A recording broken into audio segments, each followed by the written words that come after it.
आप देख रहे हैं प्रोग्राम यलगार। आज हम मौजूद हैं रोजनामा पाकिस्तान ऑफिस यलगार साहब ऑफिस। मेरे साथ मौजूद है पाकिस्तान की बहुत बड़ा नाम फैसल मुजीबुर रहमान शामी साहब, जो एडिटर है रोजनामा यलगार के और चेयरमैन है यलगार यूनियन एसोसिएशन के, और बहुत पुराना और बड़ा नाम है सियासी खानदान का, और बहुत सारी दहाइयों में मुहित इनकी दास्तान है, सहाफती सियासी खिदमात है इस मुल्क में।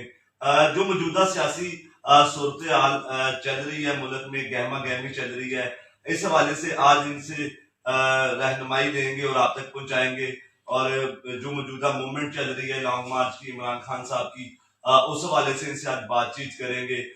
फिर हालिया दिनों में DGISPR ने प्रेस कॉन्फ्रेंस की है, DGISI ने प्रेस कॉन्फ्रेंस की है, उस हवाले से इनसे बातचीत करेंगे। मेरे साथ दूसरे मेहमान मौजूद हैं, जो बड़े सीनियर कानूनदान हैं, मुनीर भट्टी साहब। इनकी भी बड़ी गहरी नजर है सियासी सूरत हाल पे, इदारों पे और कानूनी निकात पे। बड़ी अक्सर TV चैनल्स पे ये नजर आते हैं अपनी राय देते हुए। तो भट्टी साहब आपको वेलकम, शामी साहब आपका भी शुक्रिया खसूसी टाइम देने के लिए। तो बराह रास्त प्रोग्राम का आगाज करेंगे। सर, मैं शामी साहब आपसे शुरू करना चाहूंगा कि जैसा कि आपको इल्म है कि लॉन्ग मार्च के लिए इमरान खान साहब कल से निकल चुके हैं, और कल पहला दिन था, पहला पड़ाव उनका शदारा से हुआ। आज उनका दूसरा दिन है जो कामों की तक उनका ठहराव होगा। अवाम किस तरह देख रहे हैं, अवाम किस हद तक अवाम उनके साथ निकली है, और इदारों की इस टाइम क्या सूरत हाल है, और वफाकी हुकूमत की क्या पॉलिसी आपको नजर आ रही है? क्या वो इमरान खान के आगे घुटने टेकते नजर आ रहे हैं, या उनके पास भी कोई प्लान A, B, C है? सर, देखिए, आपने जैसे बात की, जनाब कप्तान का आज़ादी मार्च जो है लॉन्ग मार्च लाहौर से आगाज हो चुका है, और आज जैसे कि आपने कहा कि वो रास्ते में सफर में है। और देखें, मुल्क भर से लोग जिस तरह से लॉन्ग मार्च में शामिल होने के लिए लाहौर पहुंचे, उसमें पूरा मुल्क से ही काफिले जो तक जो लाहौर पहुंचे हैं लिबर्टी चौक में, जहाँ से वो इकट्ठे हुए और फिर उन्होंने अपने सफर का आगाज शुरू किया।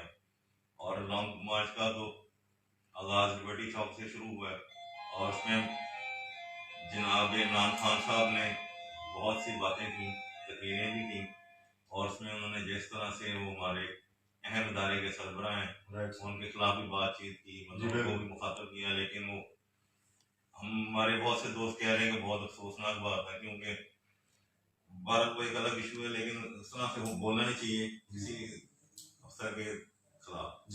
और देखें कि अब इमरान खान साहब जब हैं वो इस्लामाबाद की तरफ लॉन्ग मार्च लेके जा रहे हैं, तो उन्होंने एक दिन में लॉन्ग मार्च, मतलब जुमे से आगाज हुआ है, तो वो भी एक दिन में इस्लामाबाद नहीं पहुंचा। उनका जो शेड्यूल जो है वो मतलब मेरे ख्याल एक जुमे से मतलब शुरू हुआ, तो आइंदा जुमे तक उनका प्लान है कि वो लाहौर से इस्लामाबाद पहुंचने का, यानी वो 7 दिन में पहुंचे। 7 दिन में पहुंचेंगे। और उसमें वो जगह जगह जो देखें आप, वो हर GT रोड से सफर कर रहे हैं और शहर शहर में, और मतलब वहाँ स्टॉप करेंगे, ब्रेक करेंगे, जब से यूज करेंगे।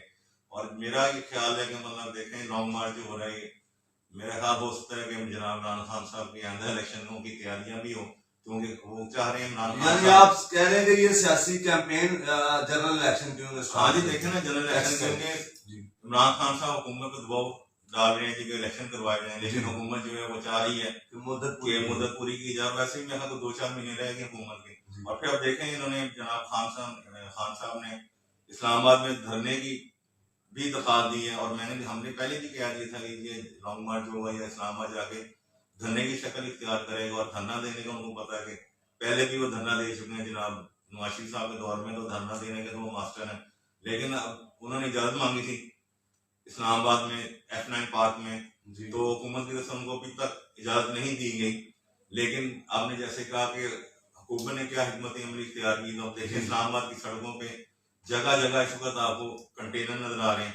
और राना सनाउल्लाह साहब ने भी वादे कर दिया था कि हम इस्लामाबाद में किसी को दाखिल नहीं होने देंगे, 13,000 फोर्स की डिप्लॉयमेंट की। और दूसरा एक खबर आज फिर आपने जैसे बात की है, पहले तो वही कह रहे थे, और अब फिर आज एक खबर और भी आई है कि हुकूमत की तरफ से कुछ दिखाई जा रही है कि शायद वो अंडरहैंड की तरफ से कुछ आए। लेकिन भारत देखें कि है तो अवाम का सारा नुकसान अवाम के साथ रहती है, क्योंकि सियासतदानों के अपने मसले मसाइल हैं। सियासतदानों को चाहिए कि अपने मसले जो है वो बजाय सड़क पे पार्लियामेंट में बैठ के हल करें और अपने खिलाफात जो हैं, क्योंकि ये पूरी दुनिया के सामने पाकिस्तानी सियासतदानों का मजाक भी है कि वो आपस में उनकी नहीं बानी, आपस में लड़ाई, जहाँ पे भी पूरी मुल्क में पूरी दुनिया में देख लें कि जहाँ भी जो सियासतदान है, जो हारता है या जो जीतता है, वो सब इकट्ठे बैठे होते हैं। लेकिन हमारा एक वाहिद मुल्क है यहाँ पे हम हार जाए या जीत जाए फिर भी हम जंगी माहौल परेशानी में रहते हैं, आपस में जंगी। तो सिर्फ ठीक है इमरान खान साहब एहतजाज कर रहे हैं, उनका हक है एहतजाज करना, सबका हक है और एहतजाज जो हर दौर में है। लेकिन ये देखें कि एहतजाज करने से किसी को परेशानी ना हो, कोई किसी किस्म की तकलीफ ना हो, किसी को कोई दिलदारी ना हो। और हुकूमत का भी काम है, ठीक है, उनको हुकूमत अगर एहतजाज करने दे, पूरा एहतजाज करते हैं, ना उनको छेड़े। अगर हुकूमत को छेड़ेगी, एहतजाज होने की कोशिश करेगी, फिर हालात खराब होने का खदशा पैदा होगा।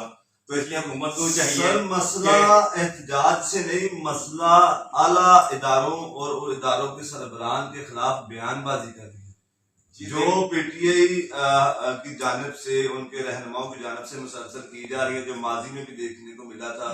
जिस तरह शहबाज गिल साहब को देखने को मिला, इस तरह खान साहब भी, तो आपने देखा कि DGISI साहब ने भी आके कॉन्फ्रेंस की और बराह रास्त उन्होंने आके ये कहा कि कल तक आप चीफ साहब को एक्सटेंशन देना चाहते थे, सारी जिंदगी रखना चाहते थे, आज आप उनके अगेंस्ट एक प्रोपेगेंडा कर रहे हैं। मसला कुछ इमरान खान साहब इदारों के साथ जाती तौर पे ये कर रहे हैं, क्या साबित करना चाहते हैं? इलेक्शन तो अपने टाइम पे हो जाएंगे, महीना 2-4 तक। जी देखें, ये वही इमरान खान साहब हैं और तहरीक इंसाफ भी वही है, जो किसी जमाने में पहले इलेक्शन कमीशन की तारीफें करते नहीं थकती थी, और जनरल बाजवा साहब का वो बड़ा तारीफें कर रहे थे किसी जमाने में, और उनको पहले बात हो रही थी कि हम बाजवा साहब को एक्सटेंशन दें, उनको करें। अब एकदम बाजवा साहब जो है सरबराह आर्मी चीफ, उन्होंने एक्सटेंशन लेने का मतलब रिटायर होने का ऐलान कर दिया है। तो दूसरा ये देखें, ये बहुत गलत मतलब बात है कि अफसोसनाक बात है कि आप एक जिम्मेदार हैं, आप साबिक वज़ीर पाकिस्तान हैं, आप एक बहुत बड़ी जमात के आप इसको लीडर भी हैं, तो आपके मुंह से इस किस्म के अल्फाज जो जेब नहीं देते, क्योंकि ये कौमी सलामती का इशू है और ये एक अहम इदारे सरबराह है जिनसे हमारी पाकिस्तान की और इदारों की बहुत सी सलामती का भी मतलब उसमें वाबस्ता है हमारी। तो इस तरह से मतलब हम फौज को देखें ना, हमारा हैसियत सियासतदान हमें किसी भी किस्म के इदारे के सरबराह को या किसी किस्म के इदारे पर, किसी फर्द पर, ये हमें इस किस्म के अल्फाज से हमें मतलब उनको मुखातिब नहीं करना चाहिए, क्योंकि उनकी इज्जत है। और देखें, पाक फौज जो है वो इस वक्त हम सारा दिन सोते हैं और पाक फौज जो है वो हमारी सरहदों में हमारी हिफाजत कर रही है। मुल्क में जितने मसाइल हैं वो हम आपस में सियासतदानों ने मतलब मसाइल चल रहे हैं, लेकिन पाक फौज अपनी जिम्मेदारियां पूरी कर रही है। और पाक फौज अगर देखें ना, पाक फौज को सारा, मेरा तो ये ख्याल है कि एक कोशिश ये भी होती है कि पाक फौज को दावत देने की कोशिश की जाए कि मतलब हालात खराब हों, जब वो इस्लामाबाद पहुंचे तो उनको धरने की इजाजत ना मिले, या मतलब हुकूमत का प्रेशर हो या कोई हालात पैदा किए जाए।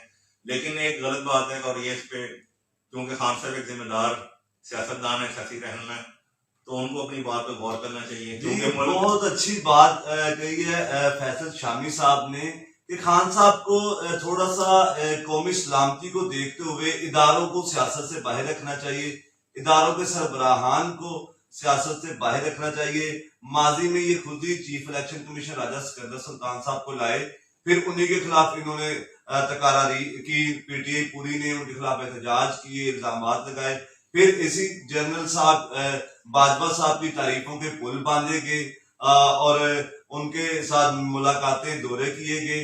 बाद में उन्हीं पे जो है इल्जामात या फितनागिरी करके तो उनके खिलाफ एक मुनज़्ज़म कैंपेन चलाने की कोशिश की गई। तो शामी साहब का ये कहना दुरुस्त है कि सियासत अपनी जगह पे, लेकिन इदारों का और इदारों के जो सरबराहान है उनका एहतराम अपनी जगह पे, क्योंकि मुल्क की सालमियत का मामला है और मुल्क दुश्मन भी, मुखालफीन भी आपकी की हुई तकारीर से फायदा उठा के इंटरनेशनली हमारी आर्मी को, हमारी ISI को बदनाम करने की कोशिश करते हैं। शाम साहब मैं चलूंगा, मेरे गेस्ट मेरे साथ मनीर भट्टी साहब मौजूद हैं, कानूनदान है। सर आप बड़ी गहरी नजर रखते हैं कानून पे, बड़ी मौजूदा सूरत हाल पे, तो आज आप दूसरा दिन है जो तरीके इंसाफ की हकीकी आजादी मार्च।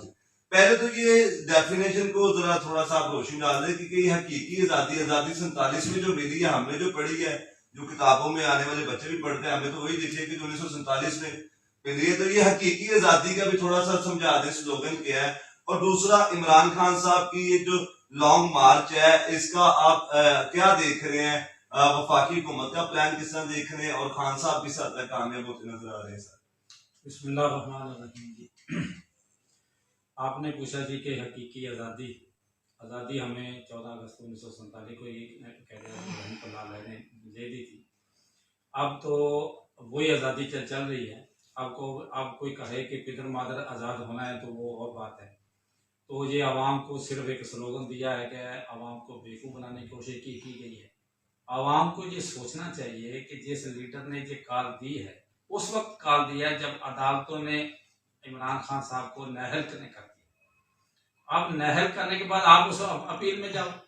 अब अपील में जाने के बजाय आपने लोगों को इस तरह आपने मोटिवेट किया है कि ये बहुत गलत हो गया और ये हो गया और हर अदारे के खिलाफ आप मतलब इस किस्म की जुबान इस्तेमाल करते हैं। आपने देखा कि आप एक अजीम मतलब अपने आप को समझते हैं अजीम खिलाड़ी थे, मैं हीरो, और हीरो से जीरो हो गए। आपने आर्मी के खिलाफ इस किस्म की नाजेबा गुफ्तगू करके जो आपने नाजेबा गुफ्तगू की, तो आपने देखा होगा कि इंडिया ने अपने टॉक शो में वो अल्फाज चलाए। उन्होंने कहा कि जो हम करोड़ों रुपए अरबों रुपए से काम नहीं कर सके वो इमरान खान कर। बिल्कुल ऐसे। तो ये कितनी घटिया की किस्म की बात है। मैं इसको खुले अल्फाज में कहता हूँ कि एक सियासतदान जो साबका वजीर आज़म पाकिस्तान है उसके मुंह से पाकिस्तान आर्मी और उसके अदारों के खिलाफ इस किस्म की जुबान इस्तेमाल करना कि डीजी मतलब ISI सुन लो, ये वार्निंग है कि मैं अदारे के लिए चुप हूँ। तो क्या चुप है? जो आपने कहना क्या जब आपने कहना है तो अदारे ने आपके कपड़े उतार देने सरेआम। जो आप करते हैं, जो आपके होता है, जो सब कुछ होता है सियासतदानों का, तो आप चटा खोल दे। हमें उस वक्त तक इस मुल्क में आज़ादी हम हैं, हम आज़ाद हैं, आज़ादी होनी चाहिए, लेकिन इतनी भी पिदर मादर आज़ादी नहीं होनी चाहिए कि जो जिस तरह ये बड़े लोग मतलब समझते हैं कि ऐसी आज़ादी होनी चाहिए। क्या ये आज़ादी है कि गरीब आदमी के लिए आटा नहीं है, गरीब आदमी के लिए चीनी नहीं है, जरूरियात जिंदगी की चीजें नहीं है, पानी पीने के लिए नहीं है, और आप कहते हो ये आज़ादी? ये कौन सी आज़ादी है? मैं ये कहना चाहता हूं कि ये पिछले दिनों हमारे मुल्क में अभी भी सैलाब आया हुआ है। तो इस सैलाब में मुझे ये बताएं कि इमरान खान साहब ने इतने पैसे दिए, नवाज शरीफ साहब ने इतने दिए, जरदारी साहब ने इतने दिए, या मौलाना साहब ने कितने पैसे दिए? क्या इन्होंने अपना घर बेचा? क्या अपने जो इतने करोड़ों रुपए के जो असासे शो करते हैं वहां से इन्होंने कुछ दिया? तो जब नहीं दिया तो अवाम को बेवकूफ बनाने की क्या जरूरत है? अवाम को चाहिए कि अवाम सोचे इन लीडरों के बारे में कि ये जो लीडर जो कह रहे हैं ये सिर्फ इनके सियासी फायदे हैं, जाती मफाद आते हैं, जिसकी वजह से जैसे करते हैं। अवाम को सोचना चाहिए। अवाम को ये नहीं कि एक दूसरे के पीछे लग के जी चलो चलो जी मार्च, चलो जी मार्च। देखें, मैं कहता हूँ मार्च जरूर करें, मार्च इनका हक है, करें, लेकिन इस मार्च में सबसे पहले अपने 2 बेटे जो बाहर है उन्हें लेके आए।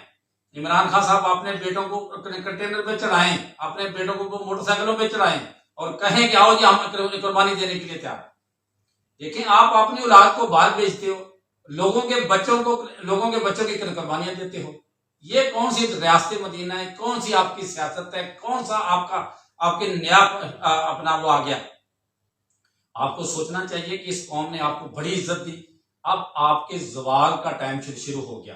अब आपके जो पंछी हैं वो एक एक करके उड़ना शुरू हो गए और ये होते जाएंगे। ये सियासतदान तो पक्के हैं, कुछ लोग ऐसे हैं जो कच्चे हैं, जो एक मौसम में किसी शाख पे और दूसरे मौसम में किसी शाख पे जाके बैठ जाते हैं और ये लम्हा फिक्र। अच्छा सर, आपकी बात मैं इधर माजर से करता करना, मैं मुझे एक और बात का आपसे मौजूदगी का फायदा उठाना चाहता हूँ कि जो भी फैसल वाडा साहब की प्रेस कॉन्फ्रेंस आपने सुनी होगी, इसके अलावा और भी कुछ पॉलिटिशियंस ऐसे हैं जो पाकिस्तान तरीके इंसाफ से हैं, वो बात करते हैं अगर इनके नजरिए के अगेंस्ट, तो वो गद्दारी वाला टाइटल आजकल चल रहा है कि अगर कोई इमरान खान के खिलाफ बोले या PTI के खिलाफ बोले तो उसको गद्दार कह के चलाया जाए। क्या ये सही रवायात जनाब? नहीं, ये बहुत गलत बात है। मैं इसके खिलाफ हूँ। गद्दारी के सर्टिफिकेट ऐसे लोग बांटते फिर रहे हैं। मेरा ख्याल में जो किसी को कहता है ना, वो अपनी तरफ ही उंगली करके देखे, वो खुद सोचे कि मैं इस मुल्क के लिए क्या। अभी लोगों के मरने का मकाम है, लोग मर रहे हैं, सर्दी में ठिठर रहे हैं, लोगों के पास घर नहीं है, रजाइयां नहीं है, बिस्तरे नहीं है, मकान नहीं है, और आप लोग लॉन्ग मार्च के लिए तो खान साहब कह रहे हैं कि हम गुलाम हैं ना, तो मैं तो हम आजादी करवाऊंगा तो फिर आप ये ठीक हो जाएंगे, हालात देखिए, ठीक हम हो लोग तो गुलाम नहीं है, गुलाम है ये लोग, गुलाम है ये लोग जो अपने जाती मफाद के लिए कहते थे हमें आर्मी से कोई मसला नहीं, हमें तो आर्मी के लिए कोई मसला नहीं। और गुलाम है वो लोग जो कहते थे परवेज मुशर्रफ को वर्दी में 10 बार मुंतखब कराने के लिए तैयार है। जी। वो चंद एक लोग, उन्होंने लोगों का खून चूसा हुआ है, लोगों के खून पे वो सियासत कर रहे हैं। गुलाम है वो लोग, अवाम गुलाम नहीं है, पाकिस्तान किसी का गुलाम नहीं है, हालात अच्छे अच्छे बुरे होते रहते हैं। ये लोग ज़हनी गुलाम हैं। ये गुलामी इनकी यही है कि जब मतलब होता है तो आप रात को जाके मिलते हो, तो जब मतलब नहीं होता तो दिन में आकर बातें करते हो।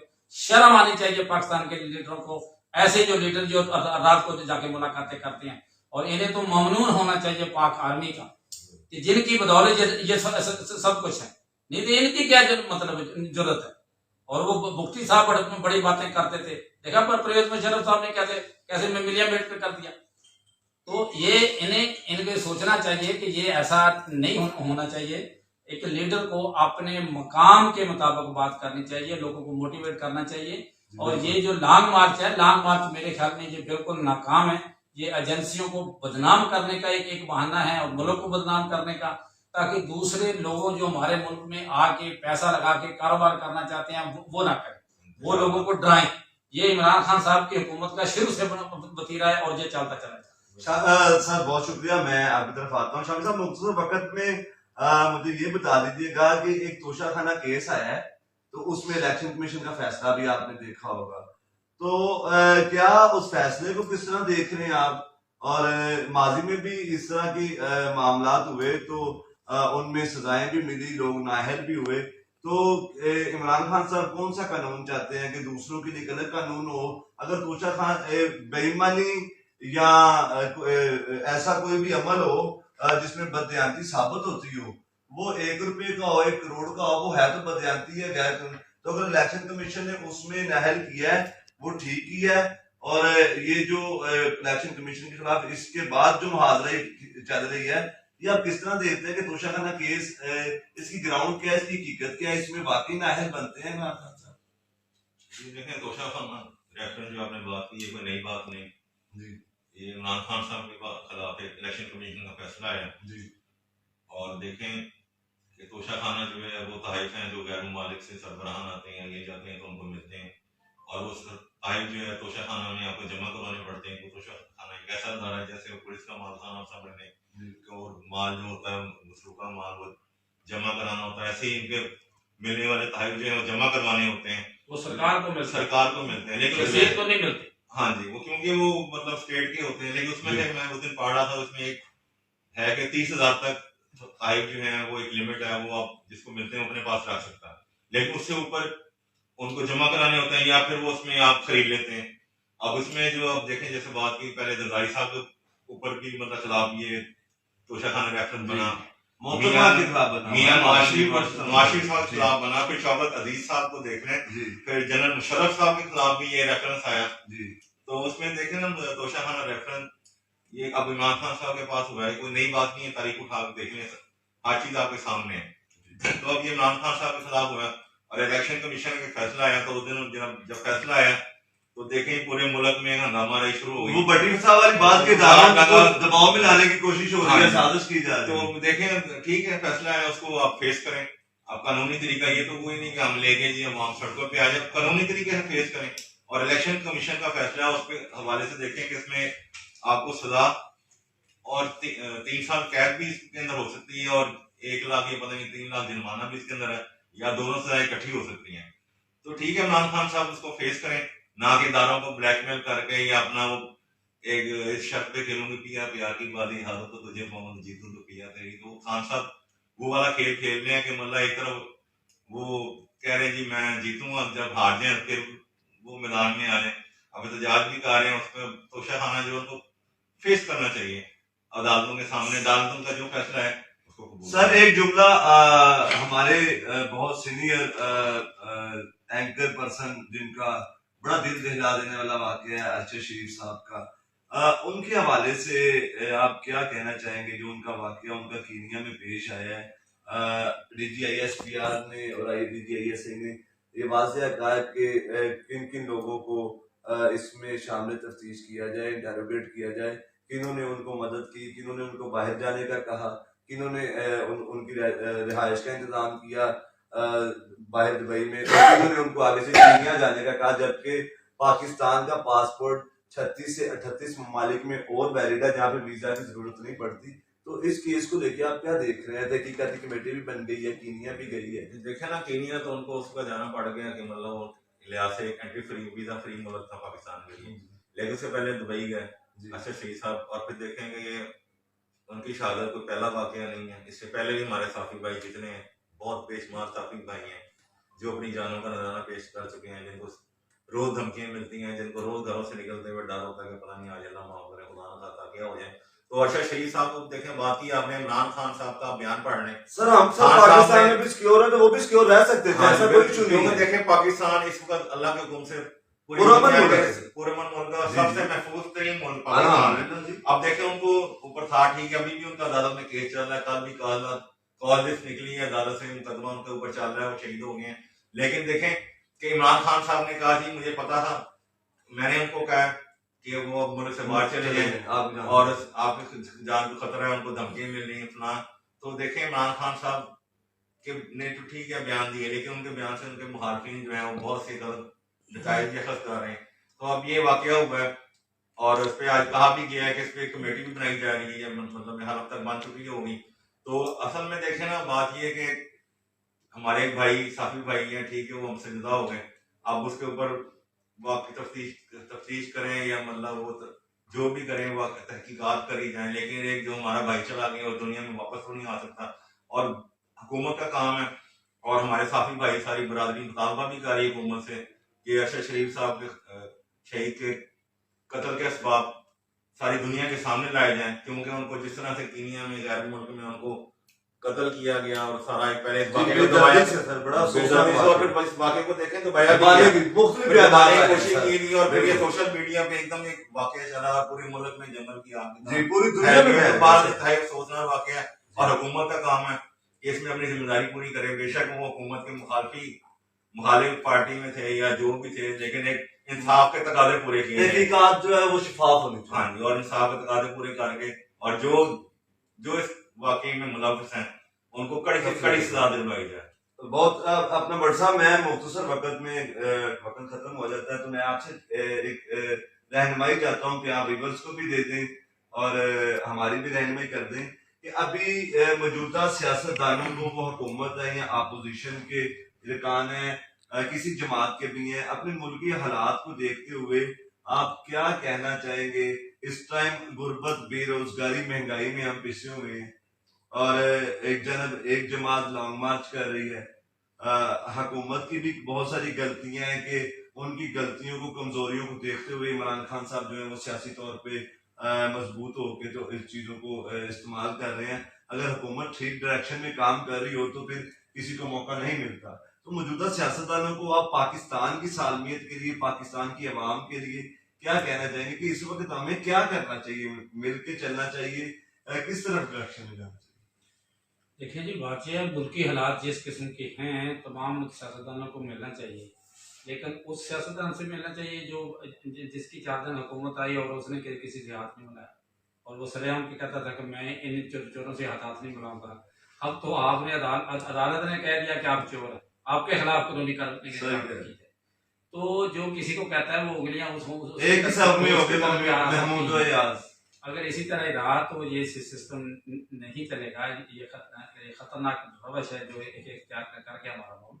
हमें तमाम सियासतदानों को चाहिए जो मिले अपने लिए, ना से इस आवाम के लिए, इस मुल्क के लिए जिसमें हम सांस ले रहे हैं, इसकी आज़ादी के लिए, इसकी खूबसूरती के लिए, इसके आगे मुस्तकबिल के लिए हम इकट्ठे हों। तो जब तक इमरान खान, मेरा नहीं ख्याल कि ये होगा। 4 साल हाथ नहीं मिलाया, अब कहते हैं हम मुज़ाकरात के लिए तैयार। तो ये तो इमरान खान साहब की बात ही ऐसी है कि जो सुबह बात कोई करते हैं, शाम को कोई और फिर अगले दिन कोई। तो इमरान खान साहब बात के पक्के नहीं हैं, कानों के बहुत कच्चे हैं और ये अपनी बात पे खड़े होने वाले है ही नहीं। दूसरों की कुर्बानियां देते हैं, खुद कुर्बानी नहीं देते। नाकाबिले इत्मीनान पॉलिटिशियन पाकिस्तान में अगर कोई है तो वो इमरान खान। सर, आप समझते हैं कि इदारों में टकराव की सूरत हाल है, सूबाई और जो फेडरल गवर्नमेंट के इदारे हैं, तो वो तो फिर इनकी जो सियासतदानों की रविश है, इनसे इदारों को नुकसान तो मुल्क पाकिस्तान को नुकसान। लेकिन ये कोई अदारों को नुकसान नहीं होता। पाकिस्तान का कानून बहुत वादे है। अभी जो पंजाब गवर्नमेंट ने ये जो ड्रामाबाजी की हुई है, 149 में मरकज के पास कॉन्स्टिट्यूशन ऑफ पाकिस्तान में 149 में कॉन्स्टिट्यूशन में ये कहता है कि मरकज दूसरे सूबों के इख्तियारात को खत्म कर सकता है और खुद अपनी हुकूमत बना सकता है। अब पंजाब में 4 आदमियों ने एक की नई मस्जिद बनाई है। ये हमेशा ब्लैकमेल मतलब होते थे परवेज मुशर्रफ के दौर में, इन लोगों को ब्लैकमेल करना और अपनी याशिया करना, ये इनका काम है। तो ये मैं समझता हूँ कि पंजाब में कोई हुकूमत नहीं है, ये सिर्फ बस मांगे तांगे के चांदे के लोग हैं और अब मौका आ गया कि ये तोते बिगड़ जाए। सर, दामन वक्त में गुंजाइश इतनी ही थी। बहुत शुक्रिया फैसल शामी साहब आपका और एडवोकेट मुनीर भट्टी साहब आपका, आपने बेहतरीन रहनुमाई फरमाई। बाकी व्यूअर्स, आपने दोनों मेरे मेहमानों की बातें सुनी हैं। हमने कोशिश की है कि पाकिस्तान के मसाइल हक़ाइक़ पे गुफ्तगू कर सकें। हम पाकिस्तान की बेहतरी चाहते हैं क्योंकि पाकिस्तान हमारा मुल्क है और आज़ाद कौमें, आज़ाद मुल्क एक अल्लाह की नेमत होती हैं। तो पाकिस्तान की जो रियासती सूरत हाल है, जो सियासतदानों ने बनाई है, अल्लाह ताला आसानी पैदा करे। मैं तो जाते हुए सिर्फ पाकिस्तान आर्मी के लिए मैं ये अल्फाज कहना चाहूँगा कि पाकिस्तान आर्मी है तो अल्लाह के बाद पाकिस्तान महफूज है, हमारे मुल्क में अमन है। वो फाटा से लेके तफ्तान के बार्डरों तक या इंटरनेशनल साजिशों तक या राह से लेके कोई भी एजेंसी जो इस मुल्क के तरफ मैली आंख से देखती है तो उसको अगर कोई जवाब देता है तो वो ISI है। वो हमारा एक फौजी जवान है जो सर्द पहाड़ों पे खड़ा है, जो गर्मी के रेगिस्तानों में खड़ा है, जो समुद्रों के अंदर खड़ा है, ग्लेशियर्स में खड़ा है। तो हमें अपने इदारों के साथ खड़े रहना है। पाकिस्तान की खैर ख्वाही यही है कि हमारे अदारे हैं तो पाकिस्तान है। बाकी सियासतदानों के रवैये या उनकी मूवमेंट्स आप बेहतर जानते हैं। मेरे गेस्ट की बातें आपने सुनी। इंशाल्लाह फिर आपके साथ नए टॉपिक के साथ हाजिर होंगे। आज तक के लिए असद शाह को इजाजत दीजिएगा। अल्लाह हाफिज। पाकिस्तान जिंदाबाद। जिंदाबाद।